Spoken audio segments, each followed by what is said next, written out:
So I call this chapter Denials and Trials. And you got to say it like that, okay? You got to do the head thing.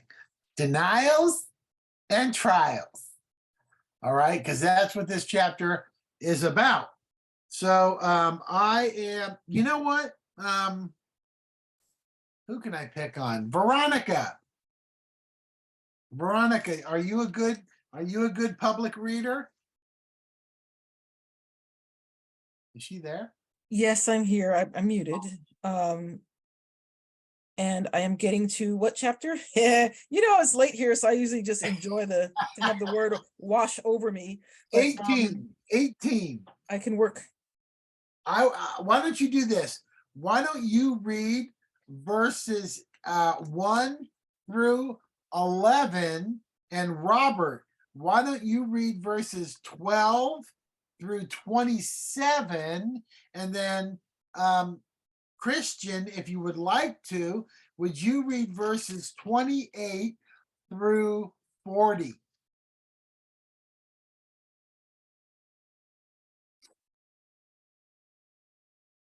I'm giving Pat a break today.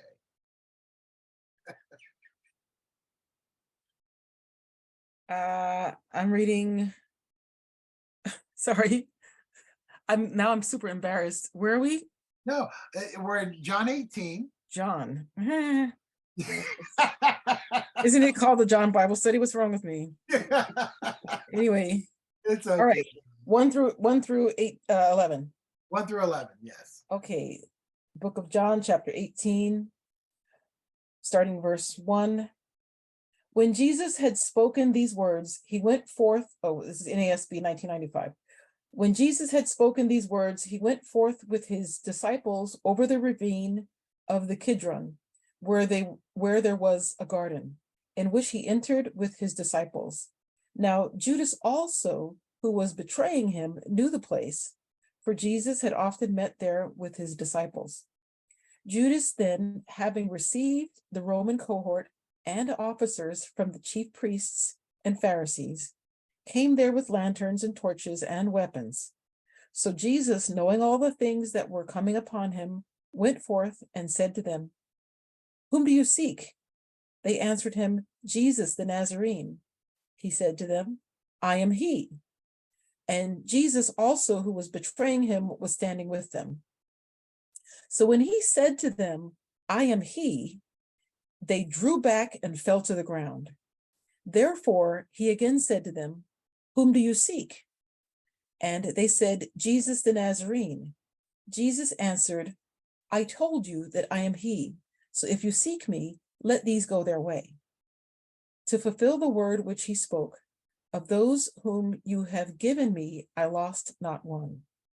Simon Peter then, having a sword, drew it and struck the high priest's slave and cut off his right ear. And the slave's name was Malchus. So Jesus said to Peter, "Put the sword into the sheath. The cup which the Father has given me, shall I not drink it?" Verses 12 to 24. So the Roman cohort. No, 27. 27, okay. So the Roman cohort and the commander of the officers of the Jews arrested Jesus and bound him and led him to Annas first, for he was father-in-law of Caiaphas, who was high priest that year. Now, Caiaphas was the one who had advised the Jews that it was expedient for one man to die on behalf of the people. Simon Peter was following Jesus, so was another disciple. Now that disciple was known to the high priest and entered with Jesus into the court of the high priest. But Peter was standing at the door outside. So the other disciple, who was known to the high priest, went out and spoke to the doorkeeper and brought Peter in. Then the slave girl who kept the door said to Peter, You are not one of this man's disciple, are you? He said, I am not. Now the slave and the officers were standing there, having made a charcoal fire, for it was cold, and they were warming themselves, and Peter was also with them, standing and warming himself. The high priest then questioned Jesus about his disciples and about his teaching. Jesus answered them, I have spoken openly to the world. I always taught in the synagogues and in the temple, where all the Jews come together. I spoke nothing in secret. Why do you question me? Question those who have heard that I spoke to them. They know what I said. When he had said this, one of the officers standing nearby struck Jesus, saying, Is that the way you answer the high priest? Jesus answered him, If I have spoken wrongly, testify of the wrong, but if rightly, why do you strike me? So Annas sent him bound to Caiaphas, the high priest. Now Simon Peter was standing and warming himself. So they said to him, You are not also one of his disciples, are you? He denied it and said, I am not. One of the slaves of the high priest, being a relative of the one whose ear Peter cut off, said, Did I not see you in the garden with him? Peter then denied it again. Immediately a rooster crowed. Verses 28 to 40, ESV. Then they led Jesus from the house of Caiaphas to the governor's headquarters. It was early morning. They themselves did not enter the governor's headquarters so that they would not be defiled, but could eat the Passover. So Pilate went outside to them and said, What accusations do you bring against this man? They answered him, If this man were not doing evil, we would not have delivered him over to you. Pilate said to them, Take him yourselves and judge him by your own law. The Jews said to him, It is not lawful for us to put anyone to death. This was to fulfill the word that Jesus had spoken, to show by what kind of death he was going to die. So Pilate entered his headquarters again and called Jesus and said to him, Are you the king of the Jews? Jesus answered, Do you say this of your own accord, or did others say it to you about me?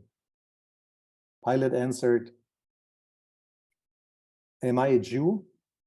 Your own nation and the chief priests have delivered you over to me. What have you done? Jesus answered, My kingdom is not of this world. If my kingdom were of this world, my servants would have been fighting, that I might not be delivered over to the Jews, but my kingdom is not from the world. Then Pilate said to him, So you are a king? Jesus answered, You say that I'm a king. For this purpose I was born, and for this purpose I have come into the world, to bear witness to the truth. Everyone who is of the truth listens to my voice. Pilate said to him, What is truth? After he said this, he went back outside to the Jews and told them, I find no guilt in him. But you have a custom that I should release one man for you at the Passover. So do you want me to release to you the king of the Jews? They cried out again, Not this man, but Barabbas. Now Barabbas was a robber. Okay. Thank you. So we have the beginning. Oh, my eyes have gotten really blurry. Woo, getting old. We have this events from Gethsemane into the trial, and we have three different trials that happen. We have Annas and Caiaphas and Pilate. The interesting thing is that when the Passover lamb was brought to the temple, it was inspected 3 times. And here we have Jesus being tried 3 times, inspected 3 times. Now, there's a lot of back history here, and some of it I'll be able to go into it, some of it I won't, but we have this confrontation first. Let me just first say that I've broken this up into a few main points, and I call it trials and their denials and trials. The first part is the events at Gethsemane. That's the main point number 1. The events at Gethsemane. And then we have point number 2, the events after Gethsemane. And this is where we have the denials and the trials.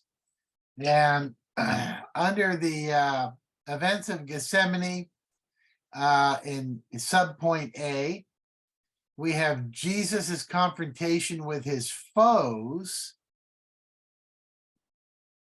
and then Jesus's concern for his friends. And then after the main point 2, subpoint A is we have the denials, and then subpoint B is we have the trials, and then we have subpoint under B, we have the first trial, Annas, the second trial, Caiaphas, the third trial,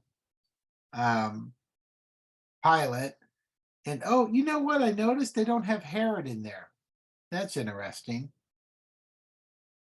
Let's realize that, because he goes to Herod too. So anyway, Jesus incurs all of these kangaroo courts. But the first thing that we have is this confrontation with his foes. Here it says, when Jesus had spoken these words, he went forth with his disciples over the ravine of the Kidron, where there was a garden. I've been in that garden. It's very, and Pat has too. And Pat, Me too. Pat, you're on mute, just so you know. Yeah, I didn't. I figured I could just pantomime me too. I didn't actually have to say it. We like to hear your voice. It's magical. So it says, where there was a garden in which he entered with his disciples. Now, Judas also, who was betraying him, knew this place, for Jesus had often met there with his disciples. Judas then, having received the Roman cohort and officers from the chief priests and the Pharisees, came there with lanterns and torches and weapons. All right. If you would be so kind as to turn to Psalms 22.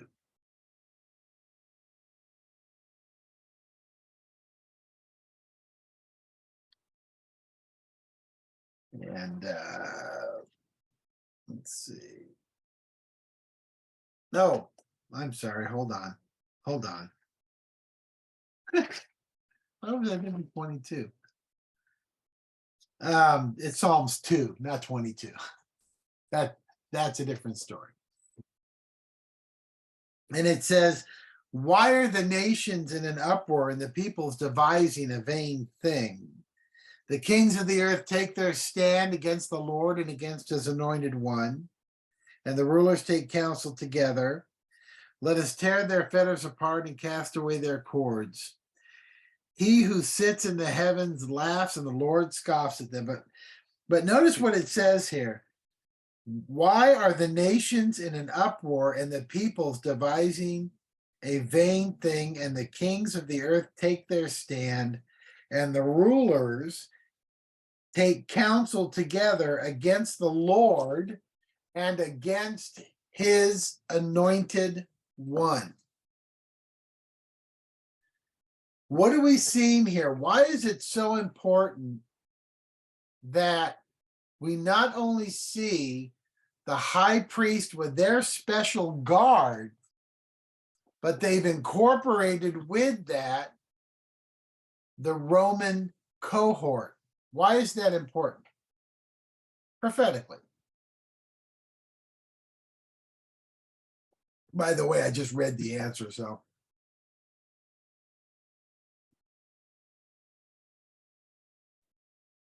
The nations. The nations of the earth. The officers of the chief priests represented Israel. The Roman cohorts represented the entire world, because Rome at this point was basically ruling the known world.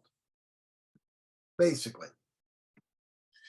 So through these two, you have the entire world persecuting Christ. Does that make sense? And so we see that in the prophecy in Psalms 2. So first we have Judas arrives at Gethsemane prepared to betray Jesus, and we have the temple guard, and they're carrying torches and lanterns and weapons. They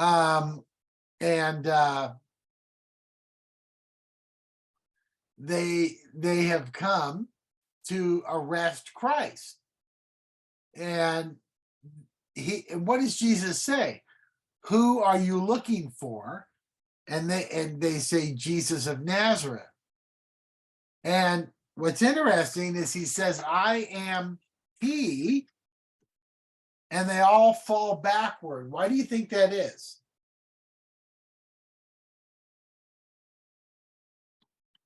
Because the word I am is basically saying that he's God. Yeah, I think that there's a display of divine power there. And by the way, that's not only a message to his disciples, but it's a message to us too, that Jesus was in full control over all of these circumstances. He had the power to release himself from the control of these people. What's interesting about that is it becomes very clear that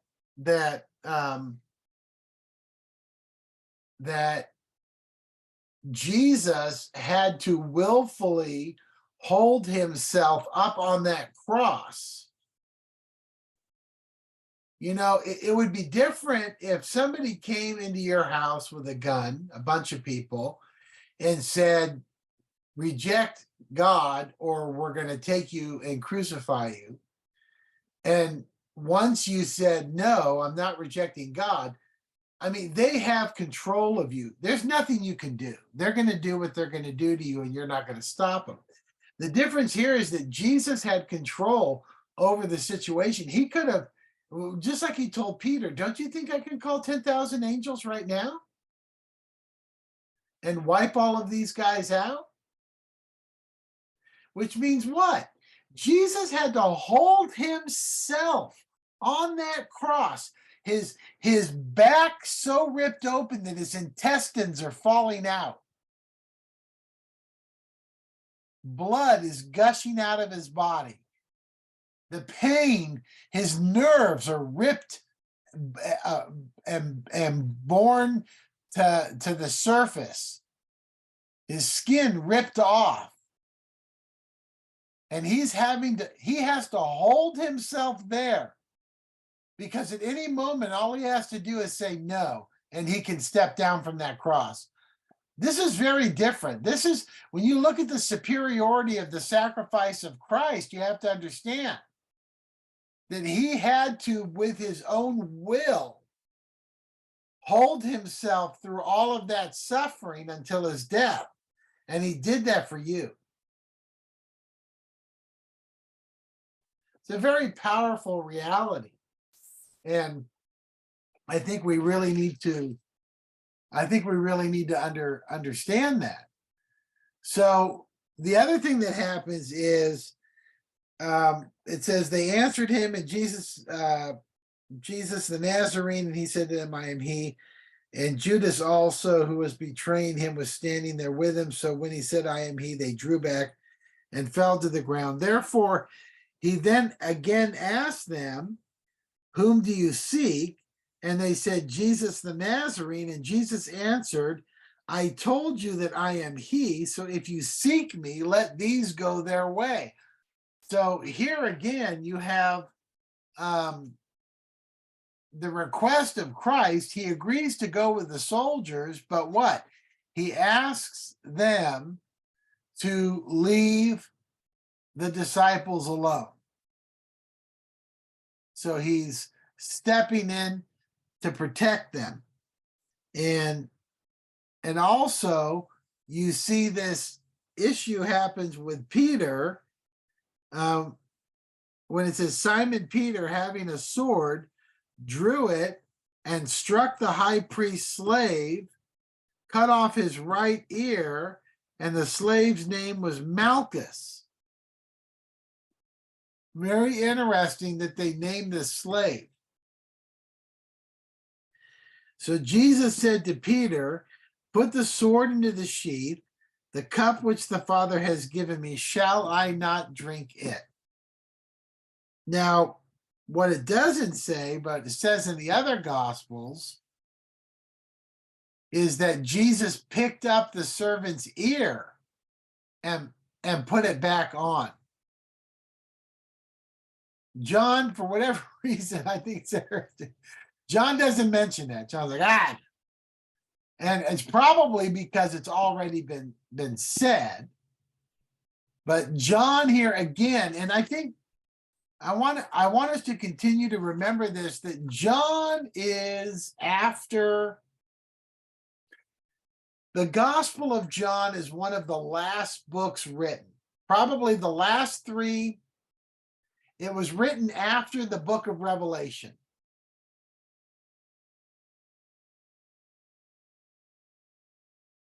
Because remember that the book of Revelation, where was John when he wrote the book of Revelation? Island of Patmos. The island of Patmos. Where was he when he wrote the Gospel of John and First John? Wasn't that after? He was in Ephesus. Okay. He was released from the island of Patmos, and he went and was an elder of the church over there at Ephesus. So these were written after the book of the Revelation. These are very old books. He already knows that everyone knows that Jesus healed Malchus's ear. The point of it for John is to point towards the deity of Christ.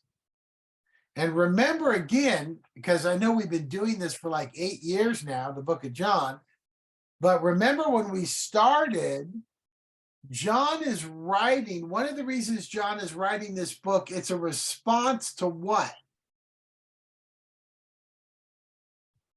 The Gnostics?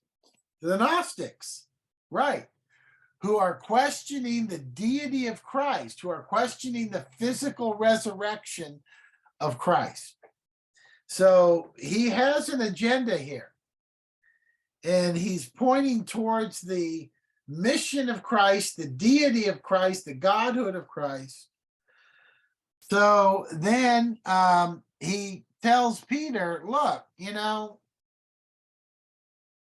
is not the time to pick up your sword. Still now is not the time to pick up our sword. So then in verse 12,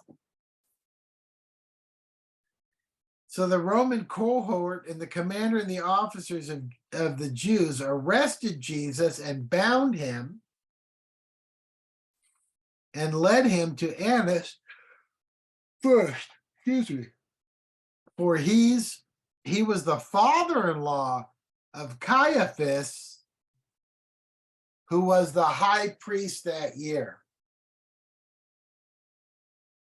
Very interesting that they go to Caiaphas, who's not even the high priest. He's the father-in-law of the high priest. One of the things that you'll find is that the Jews broke every law just about in the trial of Christ. This was not appropriate for them to do. And notice that they came at night because they knew they couldn't do it in public, because there were too many people that would have defended Christ. So now we get to the events after Gethsemane, and we get to some things here. We get to the 3 denials and the trials. So Caiaphas, who was the one who advised the Jews that it was expedient that one man die on behalf of the people, he's the high priest, and Annas is his father-in-law. Simon Peter was following Jesus, and so was another disciple. Who do you think the other disciple was?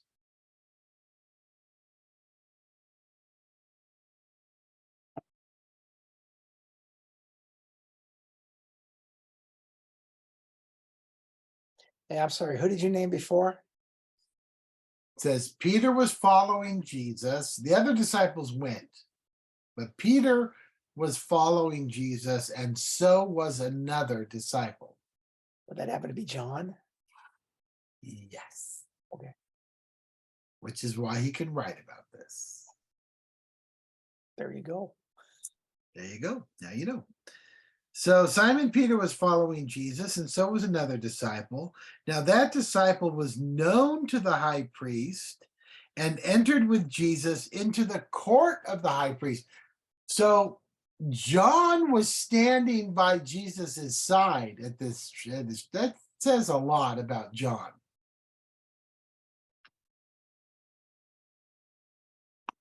It says a lot. But Peter was standing at the door outside. So the other disciple, who was known to the high priest, went out and spoke to the doorkeeper and brought Peter in. Now, the interesting thing about this is that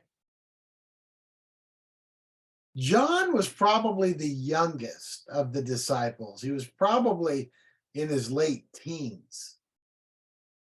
Very possibly.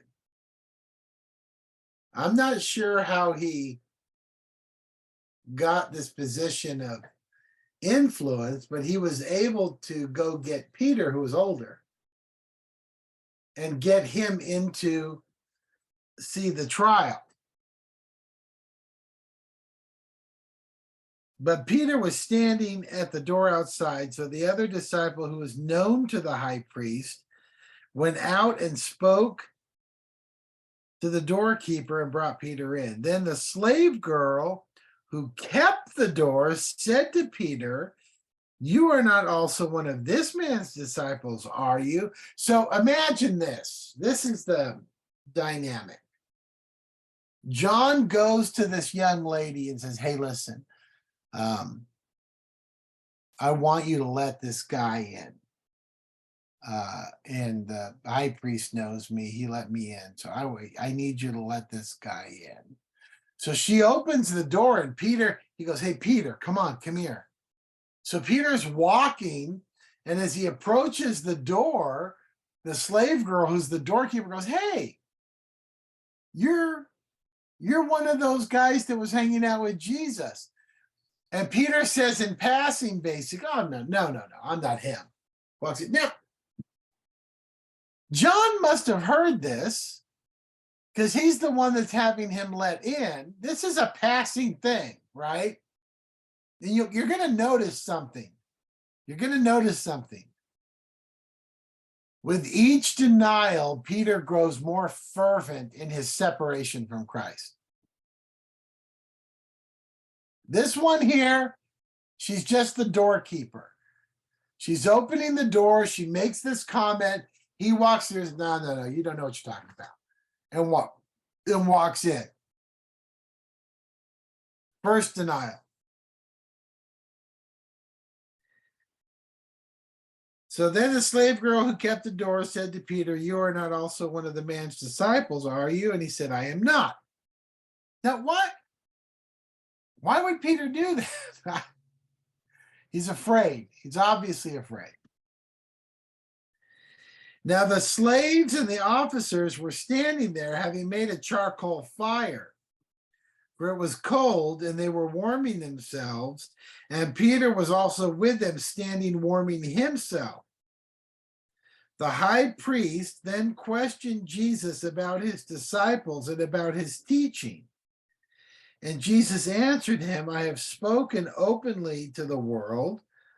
I always taught in the synagogues and in the temple, where all the Jews come together, and I spoke nothing in secret.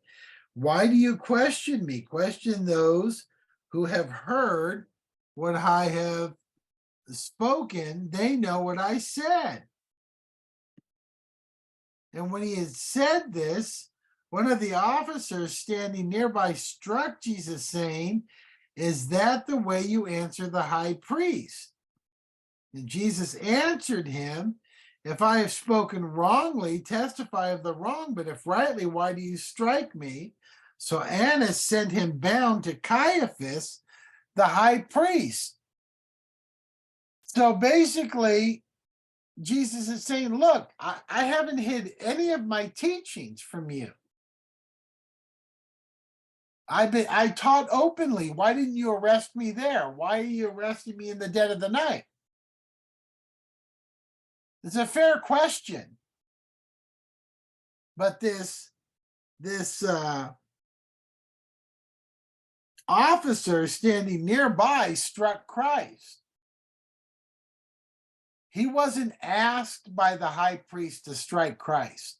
See, this is an interesting thing. He, of his own initiative, struck Christ, which shows he had an animosity already towards Christ. And he, by the way, stepped out of Jewish law to do that. Everything that happens in these trials is opposite of what Jewish law is supposed to be.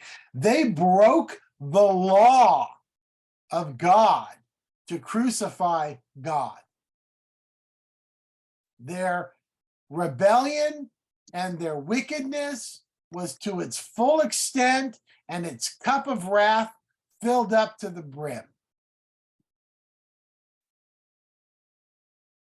So Annas sent him to Caiaphas, the high priest. Now Simon Peter was standing by warming himself. So they said to him, "You are not also one of his disciples, are you?" And he denied it and said, "I am not." So get this though. What did Jesus just say? "Why do you question me? Question those you have heard what I spoke to them. They know what I have said." So Peter knows, and he's standing right there. So they turned to Peter and said, "Hold on, aren't you one of his followers?" And he denied it and said, and again, remember now, Peter is responding in fear. John is not. John doesn't respond in fear. He continues to stand by Christ's side all the way up to the cross.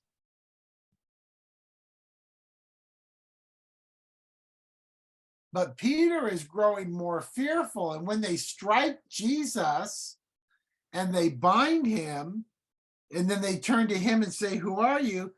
he denies it. Then it says,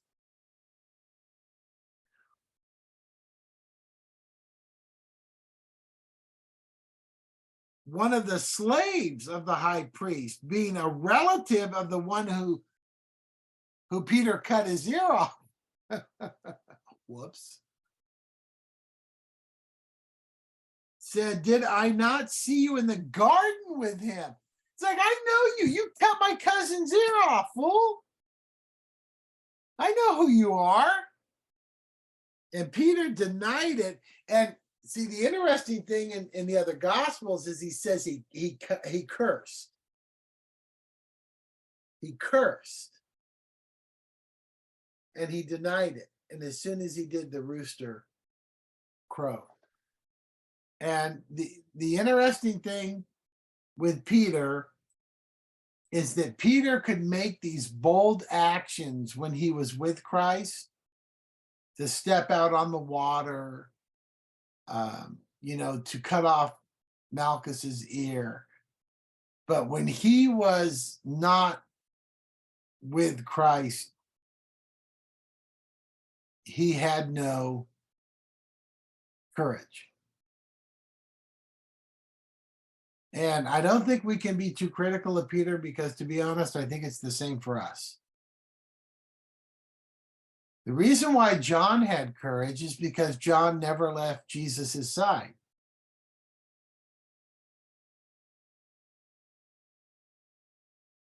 Peter was distancing himself from Christ. And, in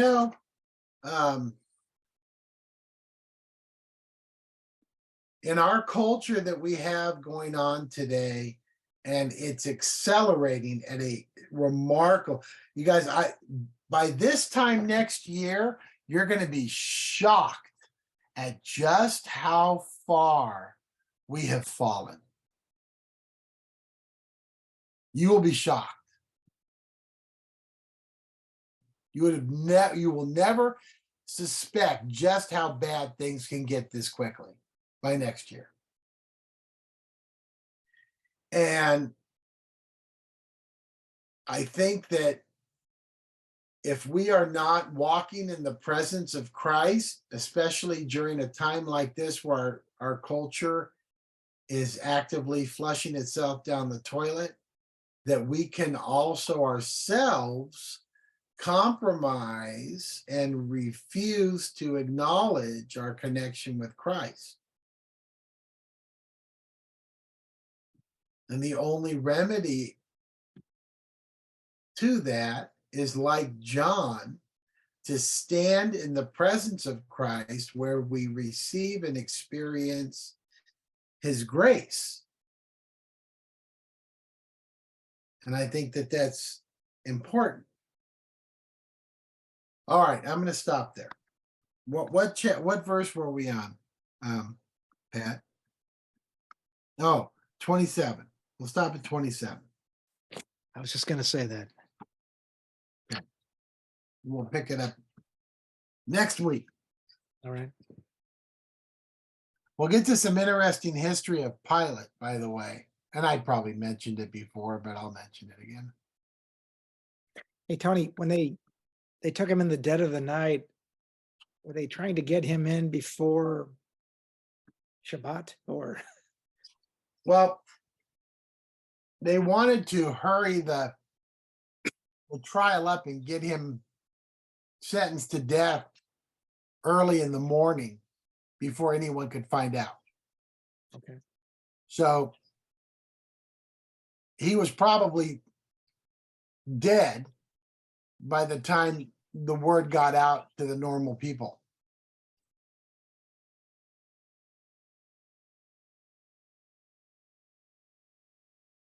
It wasn't the masses of Israel that were crying out for his crucifixion, it was the leaders.